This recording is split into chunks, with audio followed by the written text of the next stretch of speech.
La Misión Nacional Colombiana y la Iglesia Betania de la Reforma Labranza de Dios presentan su programa Estudiemos la Biblia, con la dirección de Leonel y Bélgica Ortiz.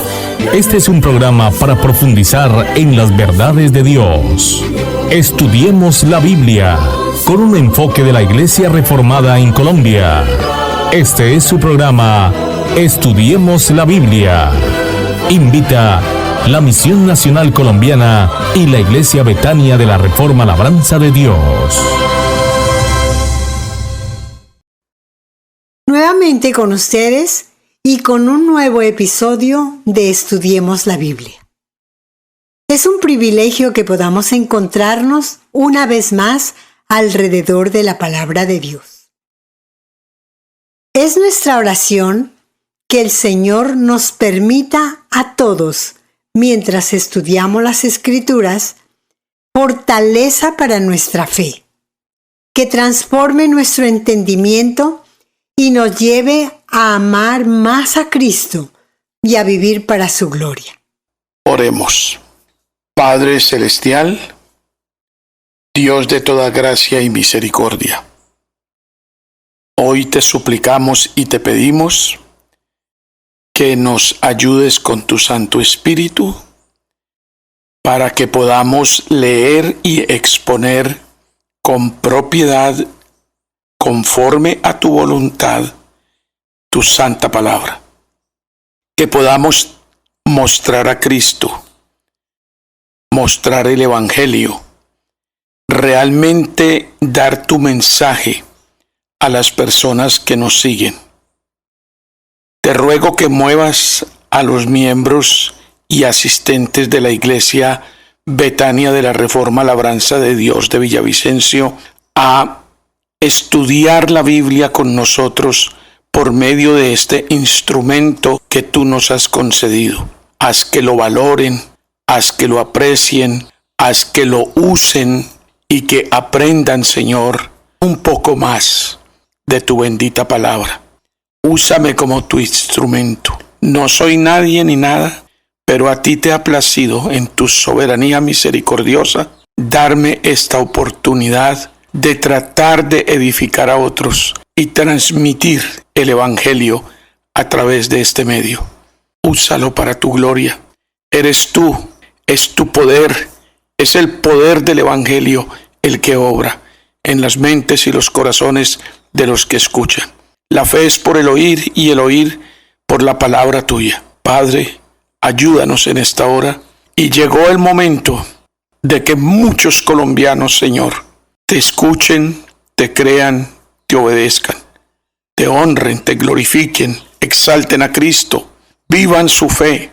Señor, porque si nos multiplicamos, verdaderamente tendremos la paz tuya, la paz entre nosotros, el amor entre nosotros, el perdón y la reconciliación que tanto necesitamos en este país.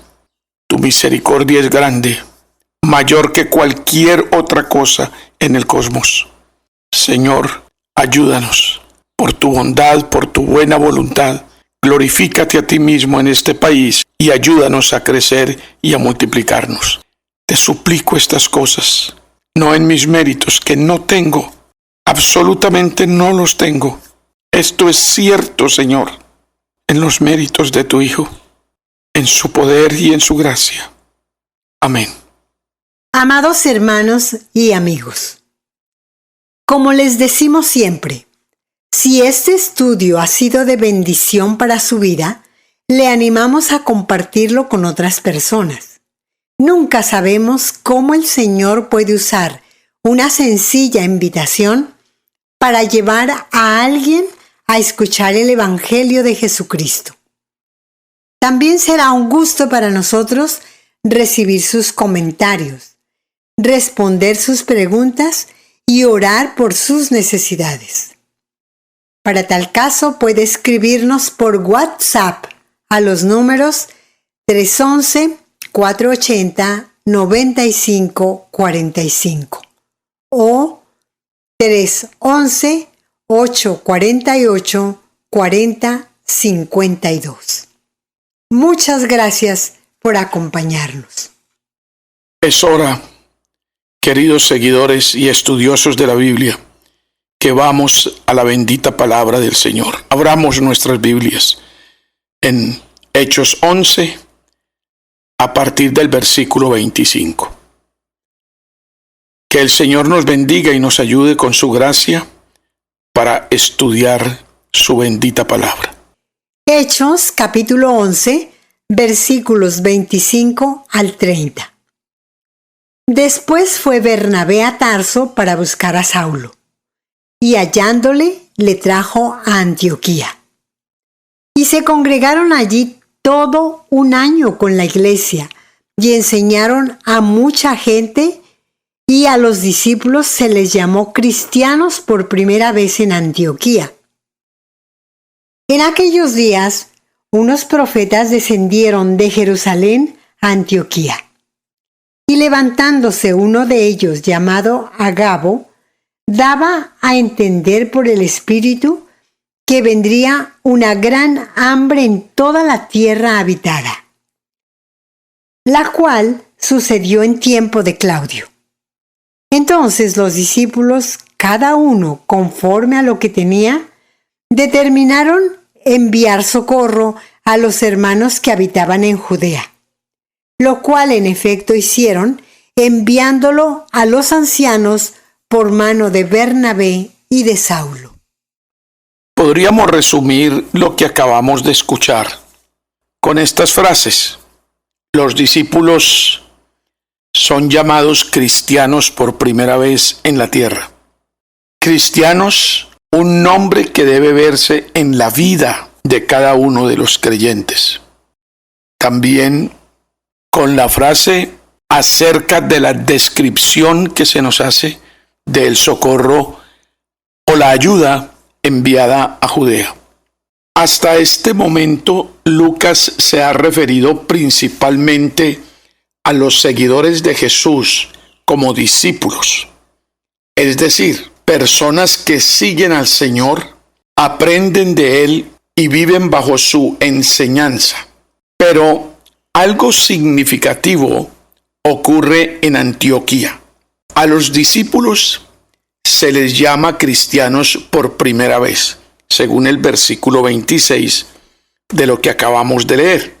No sabemos con absoluta certeza quién comenzó a llamarlos así, ni si al principio el término tuvo alguna intención despectiva.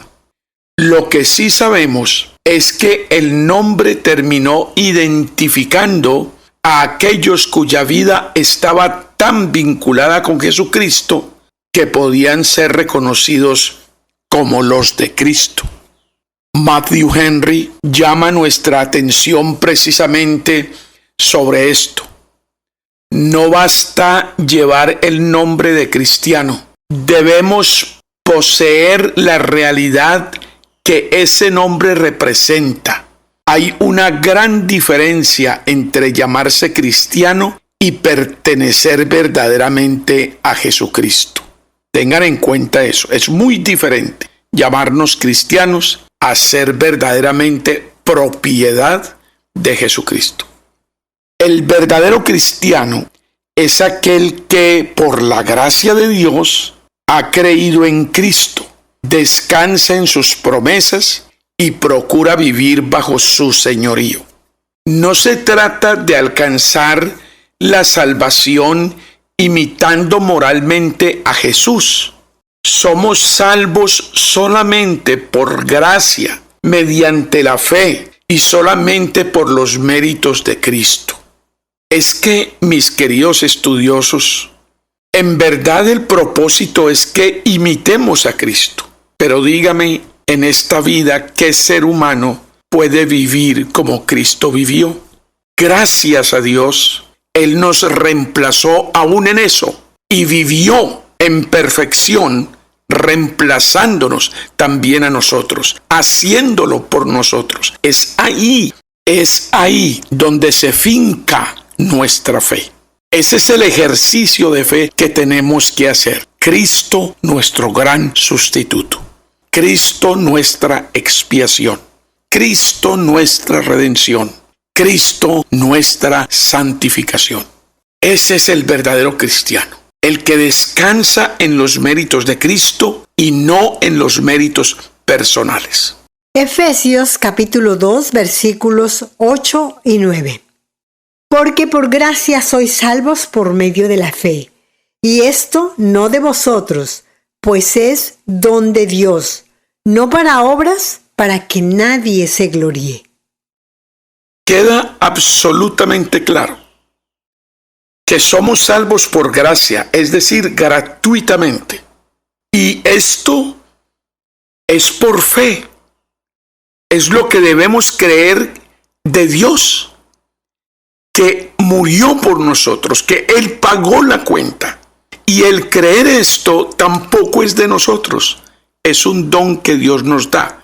En otras palabras, solo creerán aquellos quienes sean movidos por el poder de Dios mediante su Santo Espíritu para creer. No por obras, para que nadie tenga de qué gloriarse y decir, fue por mis méritos. Romanos capítulo 3 versículo 28.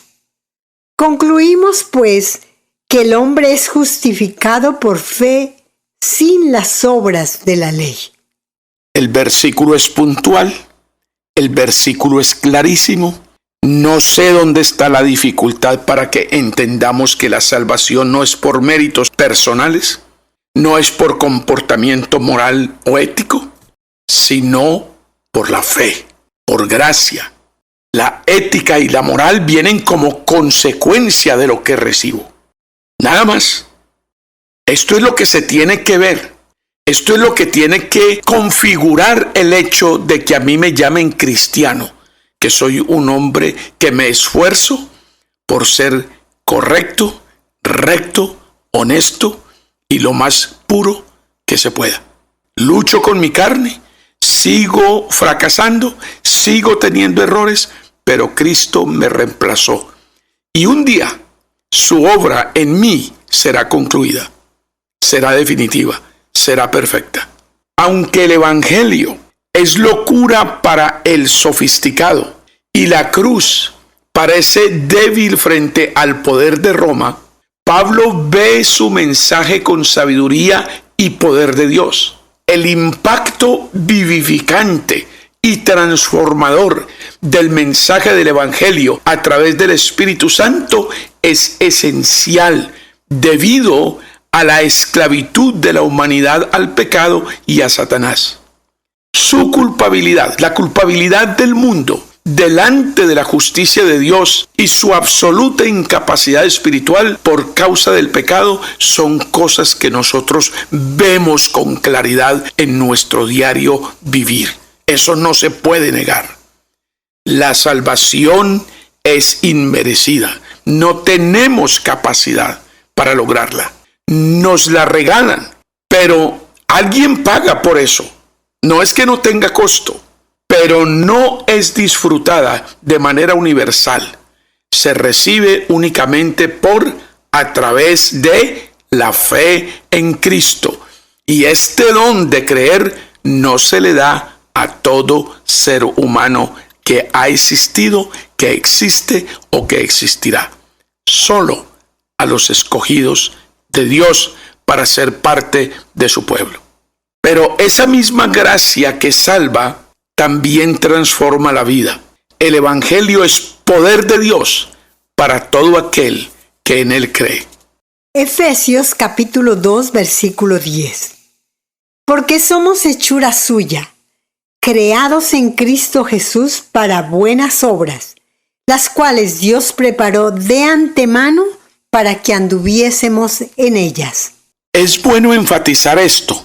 Somos hechura suya, creados en Cristo Jesús para buenas obras. Aquí debemos mantener muy clara una verdad profundamente reformada. Las buenas obras no son la raíz de nuestra salvación, sino su fruto. Esto es lo que tiene muy confundidos a muchos. Y no entiendo por qué no lo logran ver claro en las Sagradas Escrituras, en lo que Dios dice. no por obras, para que nadie se gloríe. Son las obras de Dios que Él ha preparado para que nosotros caminemos en ellas por la fe. Pero esta fe también es don de Dios. Entonces no olviden esta frasecita. Las buenas obras no son la raíz de nuestra salvación, sino su fruto. Escuche bien. Mire esto con la relevancia que merece. No vivimos como cristianos para llegar a ser de Cristo. Vivimos como cristianos porque por pura gracia hemos sido hechos cristianos. Hemos sido unidos a Cristo porque ya somos de Cristo. ¿Entienden la diferencia? No vivimos como cristianos para llegar a ser de Cristo. Vivimos como cristianos porque por la pura gracia hemos sido unidos a Cristo, porque ya somos de Cristo, por la gracia de Dios, por la soberana buena voluntad del Señor para con nosotros. Isaías capítulo 43, versículo 1. Ahora, así dice Jehová, creador tuyo, oh Jacob, y formador tuyo, oh Israel. No temas, porque yo te redimí. Te puse nombre, mío eres tú. Me encanta la forma como termina el versículo. Mío eres tú.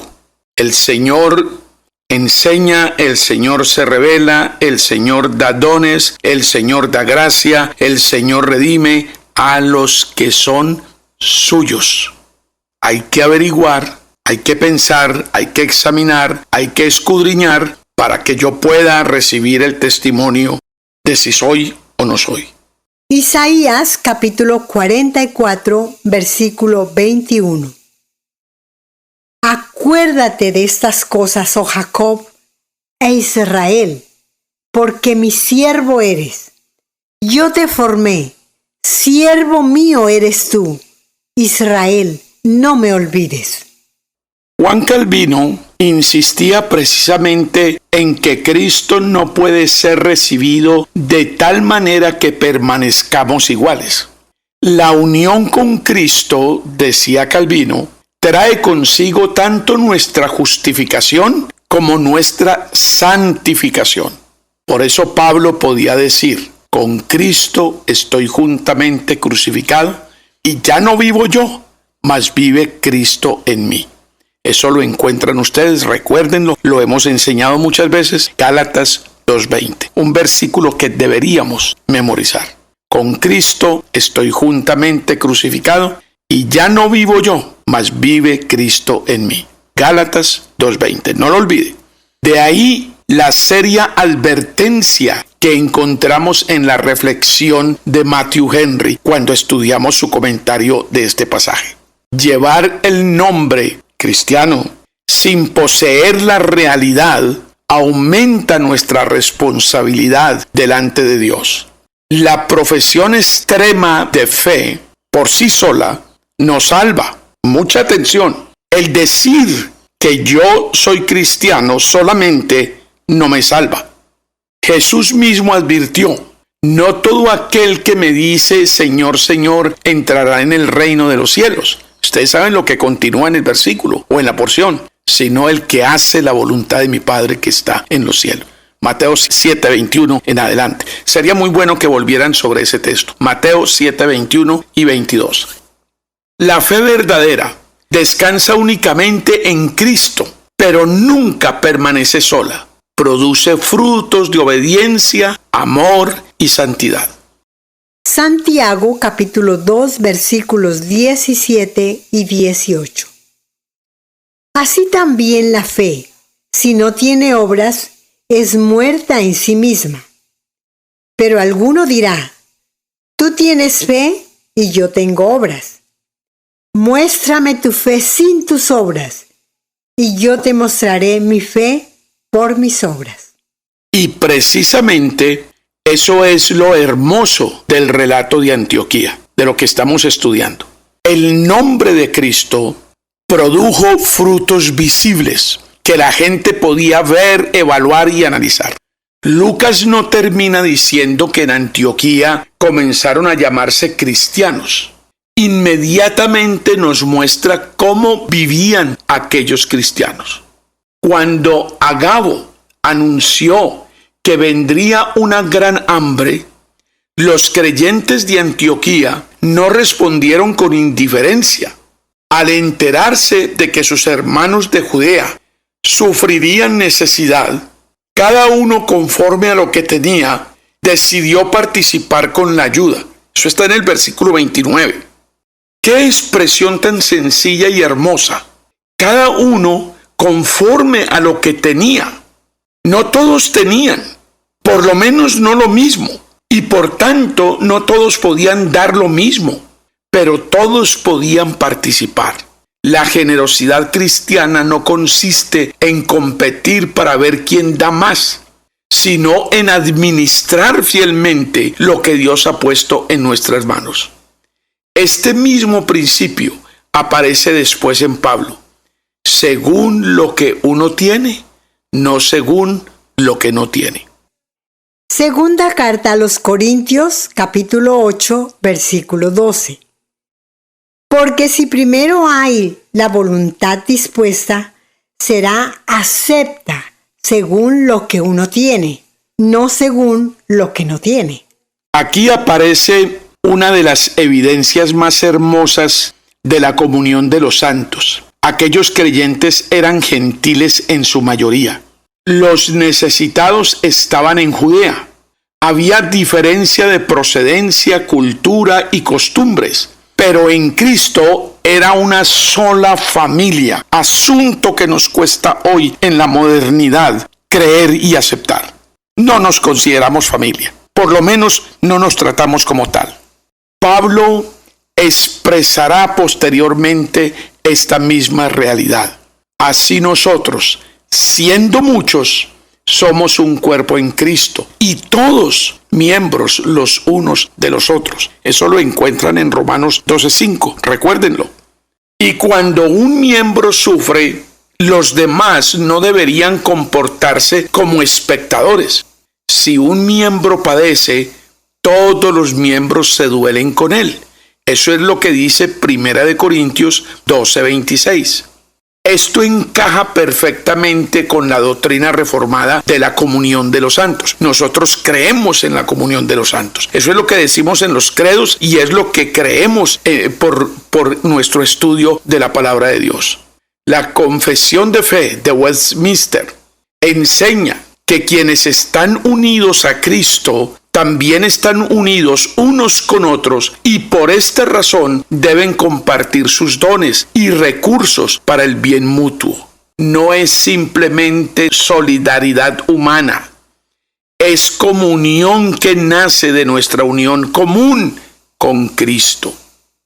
Matthew Henry, otra vez apelando a su comentario, lo expresa pastoralmente de la siguiente manera. Los verdaderos cristianos sienten compasión por sus hermanos cuando atraviesan aflicciones. La fe que Dios pone en el corazón comienza inevitablemente a mirar las necesidades del prójimo. Juan lo dice todavía más directamente. Escúchelo usted de las Sagradas Escrituras. Primera carta de San Juan, capítulo 3, versículo 17. Pero el que tiene bienes de este mundo y ve a su hermano tener necesidad y cierra contra él su corazón, ¿cómo mora el amor de Dios en él? Hay algo más que no debemos pasar por alto. Ellos no se limitaron a sentir compasión. Hicieron algo, actuaron. El versículo 29 dice que determinaron enviar ayuda y el versículo 30 añade, lo cual en efecto hicieron. Esa pequeña frase es tremendamente práctica. No dijeron solamente, qué pesar que los hermanos de Judea están padeciendo una sequía terrible y están con hambre. Tampoco se limitaron a decir, vamos a estar orando por ellos. Oraron, sí, ciertamente, y se necesita la oración. Muy seguramente ellos no cesaron de elevar sus plegarias al Señor, pero también metieron la mano al bolsillo. Su amor tomó forma concreta. Y esto que hemos aprendido hoy debe retarnos para un verdadero arrepentimiento, una verdadera conversión y comenzar a caminar en forma radical, total, con absoluta entrega y renuncia de nosotros mismos en pos del Señor y sus propósitos, sus intereses, su reino celestial y su justicia. Amén. Espero de todo corazón que el Señor les haya hablado, que haya tocado con su gracia y su misericordia sus mentes y sus corazones, y que todos salgamos por la gracia del Señor con el deseo inquebrantable de obedecer su bendita palabra. Los invito a que nos encontremos en nuestro próximo estudio, y para ello ruego al Señor que en su voluntad nos permita encontrarnos una vez más. Los amamos con todo el corazón. Hasta pronto en la voluntad soberana del Señor. Estudiemos la Biblia. Con la dirección de Leonel y Bélgica Ortiz. Este es un programa para profundizar en las verdades de Dios. Estudiemos la Biblia con un enfoque de la Iglesia Reformada en Colombia. Este es su programa, Estudiemos la Biblia. Invita la Misión Nacional Colombiana y la Iglesia Betania de la Reforma Labranza de Dios.